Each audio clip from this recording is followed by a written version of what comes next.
நீங்க எப்பவாவது யோசிச்சிருக்கீங்களா? அதாவது பல லட்சம் மக்கள் தேர்தல் முடிவை சட்டப்பூர்வமா மாத்தவே முடியாத ஒரு பட்டனை வாக்குச்சாவடியில் அழுத்துறாங்க.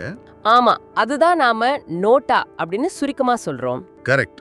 இன்னைக்கு நம்மளோட இந்த ஆழமான அலசல்ல நீங்க பதிவு செய்யற அந்த நோட்டா வாக்கு உண்மையிலே ஒரு ஜனநாயக ஆயுதமா இல்ல உங்க வாக்க நீங்களே குப்பையில வீசுறீங்களா அப்படிங்கறத பத்தி தான் பார்க்க போறோம்.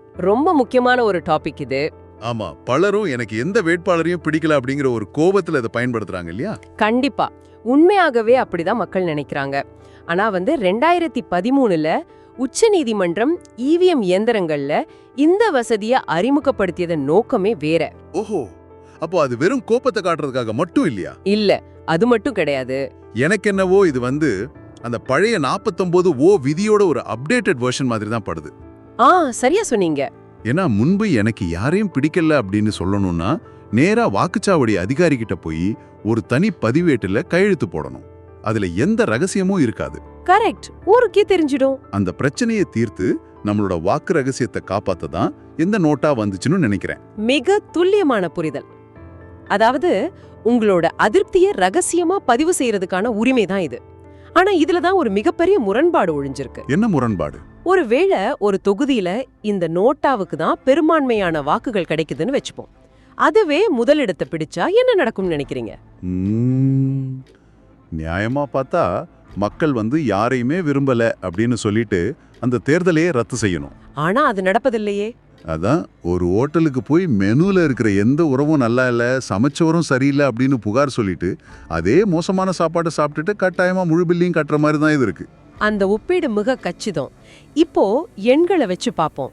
உங்களுக்கு பிடிக்காத அந்த நோட்டா தேர்வுக்கு ஒரு 50,000 வாக்குகள் கிடைக்குதுன்னு வச்சுக்கலாம். ஓகே. அதே தொகுதியில வேட்பாளர் ஏக்கு ஒரு 40,000 வாக்குகளும் வேட்பாளர் பிக்கு 38,000 வாக்குகளும் கிடைக்குது. இப்போ நோட்டா தான் ஃபர்ஸ்ட் இருக்கு. கரெக்ட். ஆனா இதுல என்ன ஆச்சரியம்னா 40,000 வாக்குகள் வாங்கிய வேட்பாளர் ஏ தான் ஜெயிச்சதா அதிகாரப்பூர்வமா அறிவிப்பாங்க. என்னது? அப்ப முதலிடத்தை பிடிச்ச நோட்டாவுக்கு அங்க எந்த பவரும் இல்லையா?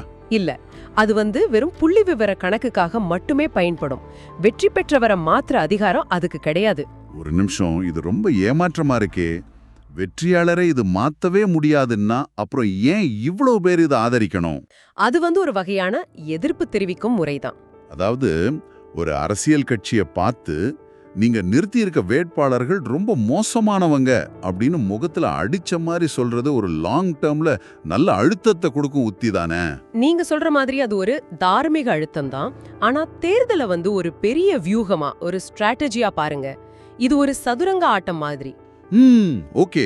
இதுல நீங்க நோட்டா பட்டன் அழுத்தும் போது நீங்க அந்த ஆட்டத்திலிருந்தே வெளியேறீங்க. ஆனா மக்கள் தாங்கள் வெளியேறல, தங்களோட ஜனநாயக கோபத்தை பதிவு செய்யறோம்னு தானே நினைக்கிறாங்க. அது உண்மைதான். ஆனா நடைமுறையில என்ன நடக்குதுன்னு கவனிங்க. ஒரு தொகுதியில ஒரு மோசமான வேட்பாளரும் மிக மிக மோசமான வேட்பாளரும் போட்டிடுறாங்க. சரி. நீங்க உங்களோட கோபத்தை பதிவு செய்ய வாக்குகளை சிதறடிக்கிறீங்க. இதனால என்ன நடக்கும்? அந்த மிக மிக மோசமான வேட்பாளர் வெறும் 100 வாக்குகள் வித்தியாசத்துல ஜெயிக்க நீங்களே ஒரு மறைமுக காரணம் ஆயிடுவீங்க. அட கடவுளே. ஆமா, உங்களோட அந்த தற்காலிக கோபம் அடுத்த 5 வருஷத்துக்கு ஒரு தவறான நபர் அந்த தொகுதியை ஆட்சி செய்ய வழிவகுத்துடும். அப்படி என்றால் கோபத்தை காட்ட நினைச்சு விபரீதமான ஒரு விளைவை நாமே விலைக்கு வாங்குறோம்னு சொல்றீங்க? கண்டிப்பா. சரி, இது இந்தியாவுல மட்டும்தானா, இல்ல இந்த முறையை பயன்படுத்துற எல்லா நாடுகளிலுமே நோட்டா எப்படி ஒரு பற்கள் இல்லாத சிங்கமா தான் இருக்கா? இல்ல, சில நாடுகள்ல பாத்தீங்கன்னா இதற்கு உண்மையான அதிகாரம் இருக்கு. அப்படியா? எந்த மாதிரி நாடுகள்ல? உதாரணமா கொலம்பியாவை எடுத்துப்போம். அங்க உள்ள சட்டப்படி இந்த நோட்டாவுக்கு பெரும்பான்மை வாக்குகள் கிடைச்சா அந்த தேர்தலே முற்றிலுமா ரத்து செய்யப்படும். வாவ், அது செம. அதுவல்லவா உண்மையான அதிகாரம்? ஆமா, தேர்தல் ரத்து செய்யப்படுறது மட்டும் இல்லாம உடனடியாக ஒரு மறு தேர்தல் அறிவிக்கப்படும். அதுல ஏற்கனவே போட்டியிட்ட எந்த வேட்பாளரும் மீண்டும் நிற்கவே முடியாது. ஓஹோ, அப்போ பழைய ஆட்கள் யாருக்கும் சீட் கிடையாது. அரசியல் கட்சிகள் கட்டாயமா புதிய சிறந்த வேட்பாளர்களை நிறுத்தியே ஆகணுங்கிற ஒரு நிர்பந்தம் அங்க இருக்கு. சூப்பர். அப்படி என்றால் இந்தியாவில் இது வெறும் ஒரு விழிப்புணர்வுக்கான கருவி மட்டுமே, அதிகாரத்துக்கான கரு இல்லை அப்படின்னு திருநாவா புரியுது. கரெக்ட். உங்களோட அதிருப்திய ஒரு செய்தியா வேணா சொல்லலாம். ஆமா. ஆனா களத்துல ஒருவரை தோற்கடிக்கணும்னா அவருக்கு எதிராக இருக்கிற சிறந்த மாற்று வேட்பாளரை தேர்ந்தெடுக்கிற முடிவை நாம தான் எடுத்தாகணும். பொறுப்பு தட்டி கழிக்க முடியாது. 100க்கு 100 உண்மை. உண்மையான மாற்றம் வரணும்னா அந்த தேர்ந்தெடுக்கும் முடிவை மக்கள் எடுத்து தான் ஆகணும். வெறும் அதிருப்தி மட்டும் மாற்றத்தை கொண்டு வந்துராது. கேட்பதற்கு சற்று கசப்பா இருந்தாலும் இதுதான் யதார்த்தம். சரி நண்பர்களே, இத பத்தி நீங்க சிந்திச்சு பார்க்க ஒரு கேள்வியை விட்டு செல்றேன். சொல்லுங்க. ஒருவேளை கொலம்பியாவை போல இந்தியாவிலையும் இந்த நோட்டா வாக்குக்கு மறுதேர்தல் நடத்துற மாபெரும் அதிகாரத்தை கொடுத்தா என்ன நடக்கும்? ரொம்ப சுவாரஸ்யமான கேள்வி.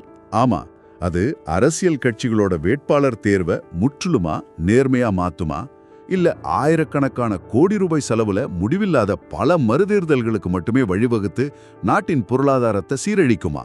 நீங்களே முடிவு செஞ்சுக்கோங்க.